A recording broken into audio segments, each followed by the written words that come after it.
하나님의 말씀 창세기 8장 20절에서 22절 말씀입니다.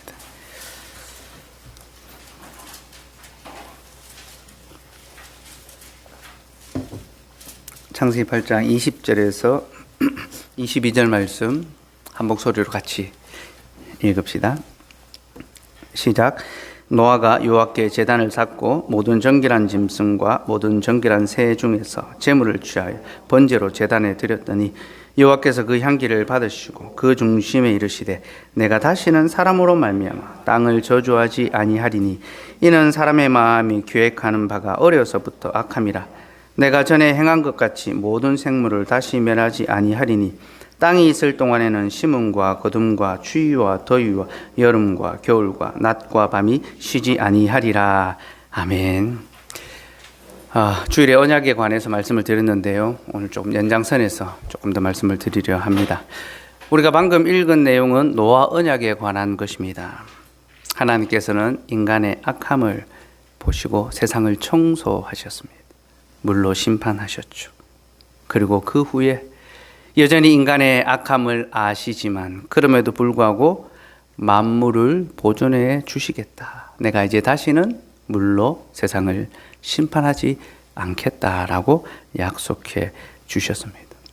곧 하나님이 모든 창조 세계와 보존의 언약을 맺어 주신 겁니다. 그래서 여러분, 땅이 있는 동안에는 심음과 거둠과 추위와 더위와 여름과 겨울과 낮과 밤이 쉬지 않을 것입니다. 곧 모든 자연의 섭리가 하나님께서 계획하신 그대로 작동되며 실행되는 거죠. 그리고 이 덕분에 세상 모든 만물은 멸망당하지 않고 멸절되지 않고 계속 보존될 수 있는 것입니다. 하나님께서는 이 세상이 보존되는 방식을 자신의 언약을 통하여 알려주심으로 우리에게 세상의 모든 삶, 특별히 인간의 모든 삶이 하나님의 언약 안에서 유지되고 있다는 사실을 가르쳐 주십니다. 곧 세상과 또 우리와 언약을 맺어주신 하나님께서 자신의 언약을 꽉 붙들어 주심으로 세상이 계속 보존될 수 있다라는 거죠. 그리고 우리 인생의 삶이 하나님의 손에 붙들림으로 계속 보존된다는 것 또한 가르쳐 주십니다. 스킬더라는 신학자는 인간의 모든 삶은 하나님과 맺은 언약의 기초 위에서 운영된다라고 그렇게 말했습니다. 인간이 살아가는 삶의 모든 방식은 하나님과 맺은 언약 속에서 작동되며 언약이 사라지면 이 모든 인간의 삶 역시 사라지고 만다라고 그렇게 말했습니다. 그래서 그는 개인의 삶과 가정과 교회와 사회의 모든 관계가 언약의 원리 안에서 작동되고 유지된다라고 했습니다. 저는 이걸 늘 좀 수차례 말씀드렸죠. 인간의 모든 삶은 규칙과 질서 속에 유지된다고. 우리가 언어로 소통하는 것, 언어의 규칙을 세웠기 때문에 언어로 소통할 수 있는 것입니다. 그죠? 규칙이 없이는, 어떤 법칙이 없이는 인간의 삶은, 아니 인간의 삶만이 아니라 이 땅의 모든 만물의 어떤 이 삶은 유지될 수가 없습니다. 허물어지고 말죠. 그죠? 우리는 이러한 사실을 통하여 하나님의 언약 속에서 이 땅이 보존되고 있구나, 만물이 유지되고 있구나라는 그런 사실을 깨달아야 합니다. 하나님께서는 모든 생물이 하나님의 은혜 속에서, 언약 속에서 살아갈 수 있도록 생존의 법칙을 저마다 주셨습니다. 살아갈 수 있는 법칙, 생존의 법칙. 여러분, 술록 있잖아요. 사슴 그 술록, 저기 추운 동네 가면 사는 술록이요. 태어난 지 5분 만에 선다고 합니다. 5분 만에. 그리고 10분 만에 걷는답니다. 그리고 15분 만에 뛴다고 합니다. 그러니까 술록은 태어나서 15분 안에 모든 걸 다 합니다. 5분 만에 서고 10분 만에 걷고 15분 만에 뛴다고 하는데요. 그렇게 하지 않으면 자연에서 생존할 수가 없답니다. 살아남을 수가 없다는 거죠. 그리고 약간의 차이는 있지만 모든 초식동물이 다 이와 비슷한 패턴을 가지고 있다라고 합니다. 여러분, 그들이 어떻게 5분 만에 서고 걷고 뜁니까? 하나님께서 그들에게 주신 생존의 법칙이죠. 그래서 모든 생물은요, 다 저마다 이 생존의 법칙이 있습니다. 길이는 목이 길어서 사방을 내려다볼 수 있고, 또 후각이 발달돼서 사냥 꾼들을 피할 수 있도록 또 그렇게 해주시고, 또 육식 동물들은 그 과정 속에서도 또 짐승을 잡아먹을 수 있는 강인한 어떤 능력들을 부여해 주셨죠. 내가 온 세상 만물이 멸절되지 않도록 지키겠다 약속하신 하나님께서는 각 생물들마다 생존의 법칙을 주셨습니다. 그리고 이 생존의 법칙은요, 우리에게 영적인 삶이 어떻게 보존되는지를 가르쳐주는 교훈이 됩니다. 하나님께서는 언약으로, 첫째는 만물을 보존하시고 둘째는 언약 백성을 보존하십니다. 헤르만 바빙크라는 신학자가 자연의 법칙을 가리켜서 모든 영적인 법칙을 보여주는 그림자라고 했습니다. 그는 모든 자연적인 것, 그러니까 우리가 보기에 이거는 지대로 되었다, 저대로 되었다, 본능적으로 되었다라고 하는 이 모든 법칙들은요, 모두 영적인 것들을 보여주는 상징이다. 영적인 원리에 대해서 가르쳐주는 그런 그림자다라고 했습니다. 예를 들어서 부모로부터 주어지는 자연적인 생명은 영생이 우리의 어떠한 공로도 없이 주어지는 절대적인 선물이라는 것을 보여준다는 겁니다. 생명은 자연적으로 얻잖아요. 그죠? 부모로부터 전적으로 주어지죠. 영생이 우리의 공로로 말미암은 것이 아니라 하나님의 선물로 주어지는 바로 그 사실을 보여준다는 거죠. 또 그 생명이 보존되고 자라기 위해서는요, 음식이 지속적으로 제공돼야 되죠. 네. 지속적으로 음식이 제공돼야 되고, 양육과 돌봄이 필요하며, 학습과 훈련이 있어야 합니다. 그래야지만 일상의 삶이, 육체의 삶이 보존되고 자라갈 수 있지 않습니까? 이러한 것은 영적인 삶이 어떻게 보존되고 자라가는지를 보여준다는 겁니다. 하나님께서는 우리의 영적인 삶이 보존되고 자라갈 수 있도록 양식을 공급하시고 양육과 돌봄, 학습과 훈련을 허락하신다는 겁니다. 그래서 우리는 모든 자연적인 것들 속에서 우리를 보존하시는 하나님의 이 영적인 원리를 찾아내야 된다. 바빙크가 말하는 건데요. 그는 일용할 양식을 예로 듭니다. 하나님께서 사람에게 일용할 양식을 주시는 것은 사람이 밥을 먹음으로 생존한다는 것을 가르쳐 주시기 위함인데요. 먹지 않고 살 수 있는 자는 아무도 없지 않습니까? 그죠?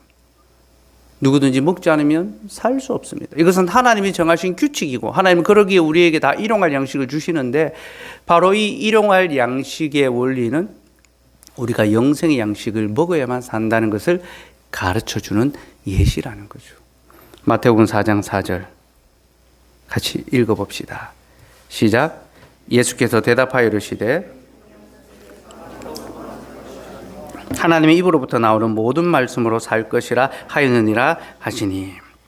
여러분, 사람의 육은 떡, 밥을 먹음으로 살죠. 밥을 먹지 않고는 아무도 살 수 없습니다. 그런데 하나님께서는 바로 이 원리를 통하여 우리가 어떻게 영적인 생명을 유지할 수 있는지를 가르쳐 주시는 겁니다. 곧 육이 떡으로 말미암아 살듯이 영은 하나님의 말씀으로 산다는 겁니다. 하나님, 우리가 이 사실을 항상 기억할 수 있도록 일용할 양식 속에 영생의 교훈을 넣어 놓으신 겁니다. 그래서 우리가 밥 먹을 때 오늘 뭐 먹지? 점심에 뭐 먹지? 직장인들의 가장 큰 고민인데, 그죠? 오늘 뭐 먹지? 내일 뭐 먹지? 그걸 고민하는 것이 아니라 무엇을 먹든지 간에 내가 이 밥을 먹음으로 살듯이 내가 하나님의 말씀을 먹음으로 사는구나. 바로 그 사실을 깨달아야 한다는, 이것이 바로 일용할 양식 속에 담아 놓으신 하나님의 영적인 교훈이라는 겁니다. 또 하나님께서는 자녀들의 보호자로 부모를 세우셨습니다. 자녀들은 어릴 때 부모로부터 일용할 양식을 공급받습니다. 여러분, 어릴 때 스스로 먹을 수 있는 사람이 누가 있습니까? 보호자를 통하여, 부모를 통하여 일용할 양식. 그날 그 아이에게 필요한 양식이 충분히 공급될 때 그 아이가 자라갈 수 있습니다. 생존할 수 있습니다. 그리고 부모로부터 생활에 필요한 모든 것들을 배웁니다. 양육과 돌봄, 학습과 훈련, 또 때로는 훈계와 책망도 받죠. 여러분, 우리는 이 모든 과정이 자녀가 자라감에 있어서 자연적이며 필수적이라는 사실을 압니다. 그죠? 누구도 이런 과정을 거치지 않고서는 자랄 수가 없습니다. 그리고 이 원리 역시 영적인 삶에 그대로 적용되죠. 하나님께서는 자신의 자녀들을 위하여 교회를 그들의 보호자로 세우셨습니다. 자기 백성을 돌보시기 위하여 교회를 보호자로 세우신 겁니다. 그래서 우리의 어머니인 교회로부터 우리에게 영생할 양식을 제공해 주십니다. 우리는 교회로부터 영생의 양식을 공급받습니다. 여러분, 이 양식 역시 일용할 양식처럼 매주일 우리를 위하여 준비됩니다.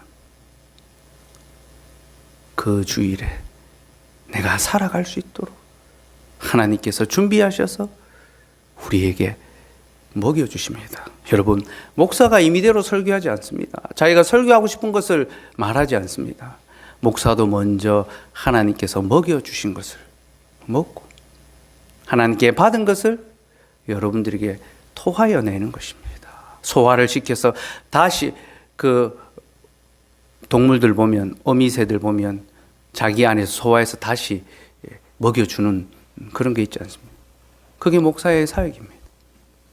하나님께 주신 말씀을 마음에 담고 한 주간 깊이 새겨서 성도들이 잘 듣고 소화할 수 있도록 그렇게 쏟아내는 것, 다시 토하여 내는 것, 그것이 목사의 사역이며 하나님께서 이를 통하여 우리에게 다 그 주일에 그 날에 필요한 일용할 양식, 곧 영생의 양식을 공급해 주시는 겁니다. 또 우리는 교회로부터 학습과 훈련을 받습니다. 교회에서 신앙의 내용과 도리를 배웁니다. 우리가 믿어야 될 내용이 무엇인가, 또 우리가 행해야 할 도리가 무엇인가를 배웁니다. 그리고 배우는 것으로 끝납니까? 그렇지 않습니다. 그대로 지켜 행할 수 있도록 훈련을 받고 지도를 받습니다. 여러분, 이 모든 것은요, 예수님께서 주신 말씀으로 나오는 사명입니다. 예수님께서는 내가 너에게 분부한 모든 것을 가르쳐 지키게 하라 했습니다. 사도들에게 그죠. 내가 너에게 분부한 모든 것을 가르치고 지키게 하라. 가르치고 훈련하고 지도하는 것. 이것이 하나님께서 교회를 통하여 자기 백성을 보존하시고 계속 자라가게 하시는 방식입니다. 여러분, 자녀에게 부모가 가장 좋은 보호자죠. 그죠? 부모보다 더 좋은 보호자가 어디에 있습니까? 우리는 그것을 부모 품을 떠나봐야 알게 됩니다. 네, 여기 보면 이제 부모님 품을 이제 떠나고 있는 분들이 있는데, 부모님 품이 이렇게 좋았구나라는 것을 떠났을 때 우리는 깨닫게 됩니다. 하나님께서 자녀에게 주신 가장 좋은 보호자는 부모입니다. 마찬가지로 성도에게 가장 좋은 보호자는 교회라는 사실을 우리는 알아야 합니다. 교회는 성도를 낳고 돌보며 가르치고 자라나게 합니다. 교회는 성도의 어머니요, 성도의 보호자입니다. 지난 주일에 우리 임성훈, 김멸주 성도의 결혼을 교회에서 허락을 했는데요. 제가 날짜를 잘못 공포를 했다면서요. 4월 24일인데 4월 21일로 제가 지난 주일이 20일이었어요. 착각하면서 했는데, 여러분, 교회가 왜 이들의 결혼을 허락합니까? 교회가 그들의 보호자이기 때문에 허락합니다. 교회가 권위주의적이어서 하는 것이 아니라 성도의 보호자이기 때문에. 부모가 왜 자녀의 결혼을 허락합니까? 그들이 자녀들의 양육자요, 보호자이기 때문에. 이는 부모의 마땅한 권리죠. 교회 역시 마찬가지입니다.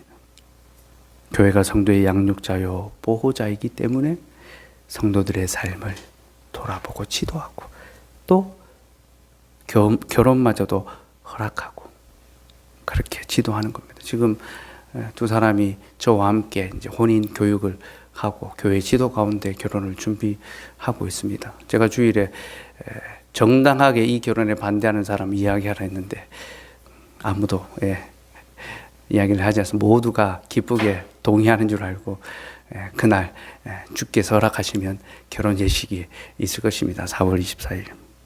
여러분,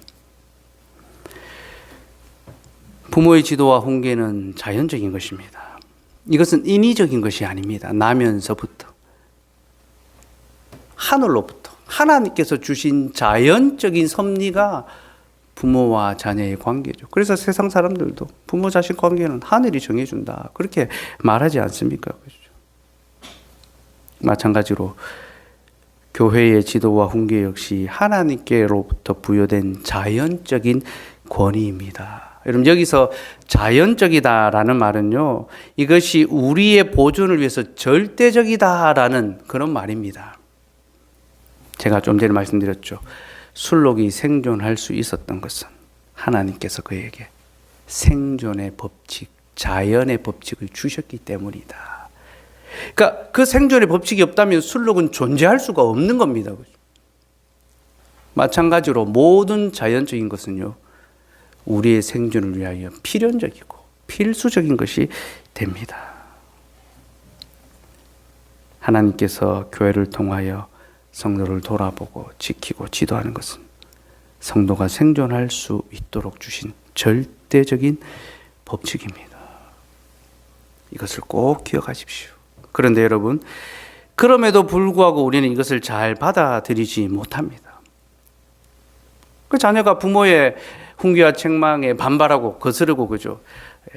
사춘기 되면 그러잖아요. 제가 얼마 전에 그저께인가 우리 예전에 가르쳤던 이제 제자와 통화를 했는데, 목사님, 시온이가 어릴 때 그냥 이모로서 볼 때는 모든 것이 좋았는데 이제 결혼하고 자녀를 낳고 이 아이들이 4살, 5살, 6살 되어 가니까 이게 정말 너무너무 힘든 일이다라는 그런 고백을 하더라고요. 자녀를 양육하고 또 자녀가 순복하지 않는 것이 너무나 힘들고 괴롭다라면서, 그때는 몰랐다라면서 막 그렇게 이야기하더라고요. 제가 아직도 모를 것이다. 조금 더 지나봐라. 이제 중학교 가면 그때부터 시작이다.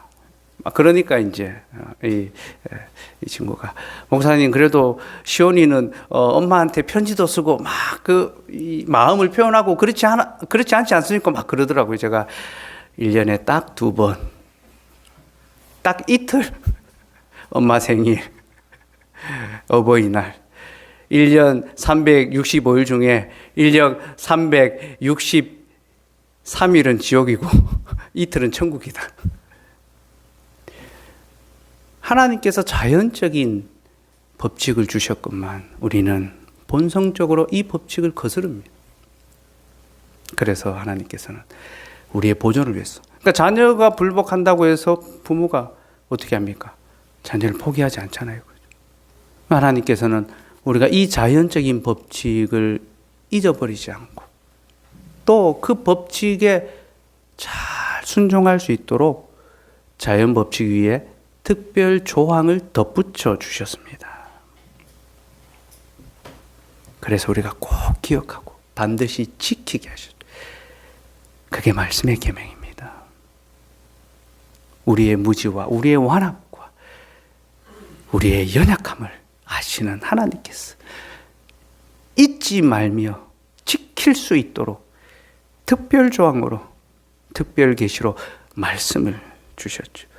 에베소서 6장 1절에서 3절 말씀.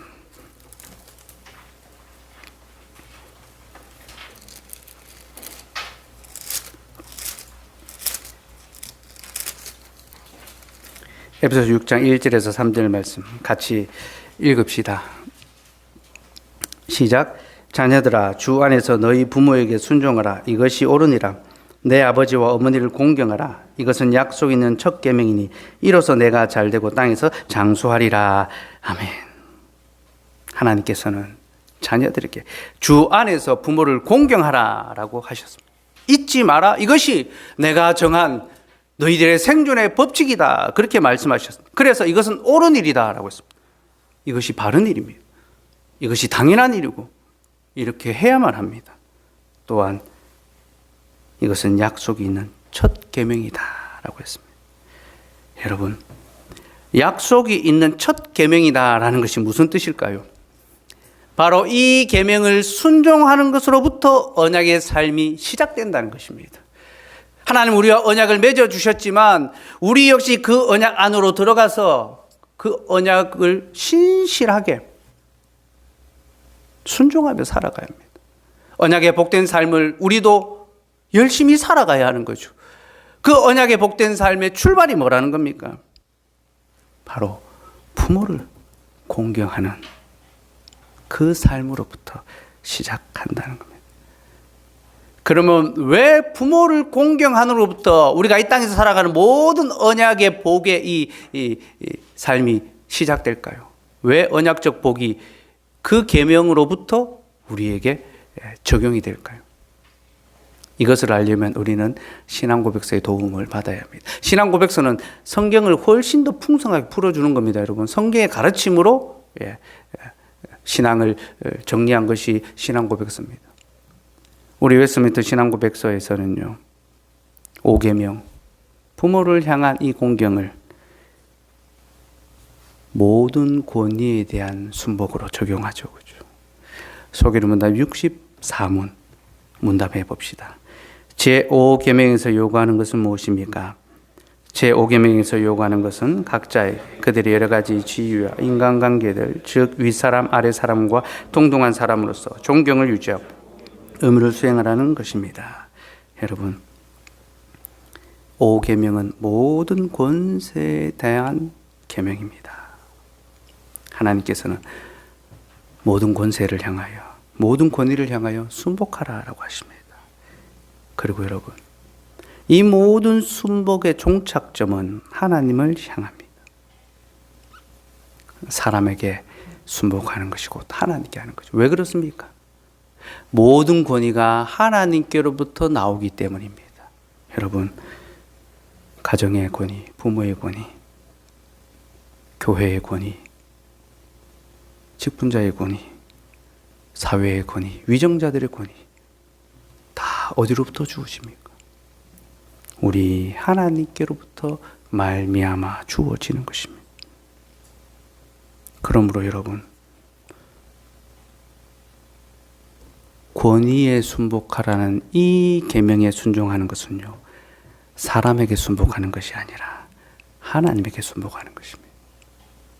내가 사람에게 하는 것이 아니라 하나님에게 하는 것이라.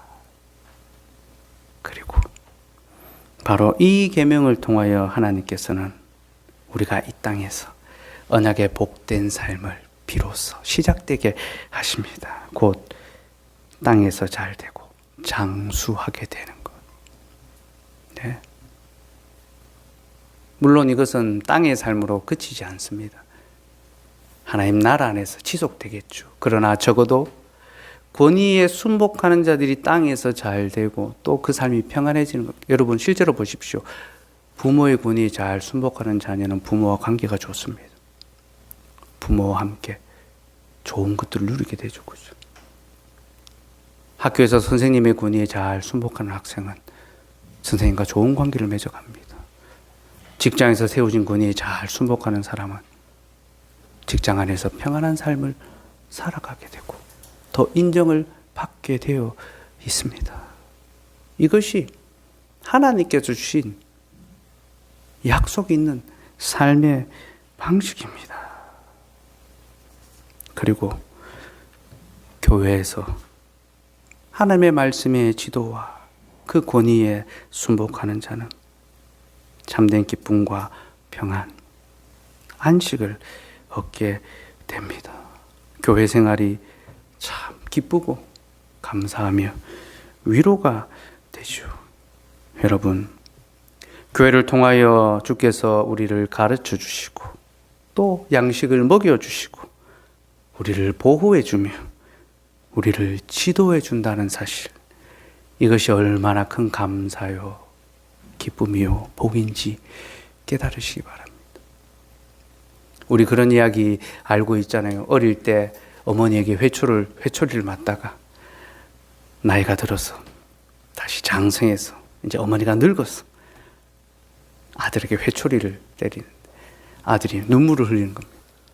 그래서 아내가 당신 왜 우냐고, 그 다 큰 사람이 어머니 회초리 맞았다고 우냐고 하니까 어머니가 이 회초리를 때리는 힘이 너무 빠져서 그것이 슬프다고. 여러분, 교회가 지도하고 훈계하고 책망할 때 이것이 감사가 되어야 하고, 교회가 그 기능을 안 하고 약화되고 그렇게 하지 않는 것을 슬퍼해야 됩니다. 여러분. 그것이 우리의 영혼에 복이 되고 위로가 되고 기쁨이 되는 길입니다. 사랑하는 여러분, 하나님 앞에서 무엇이 옳은 삶인지 기억합시다. 주 안에서 교회가 말씀으로 우리를 가르치고 권면할 때 주 안에서 순복합시다. 이것이 옳은 것이요, 이것이 약속이 있는 첫 계명입니다. 그리고 바로 이 계명을 지킬 때 우리는 그때서야 영생의 삶을 시작하게 됩니다. 교회의 생활이 기쁨으로 채워져 가게 될 것입니다. 저는 우리 모두가 그리할 수 있기를 바라고요. 또 하나님께서 우리 교회를 통하여 영생의 풍성한 복들을 모두에게 부족함이 없이 베풀어 주시기를 간절히 소원합니다.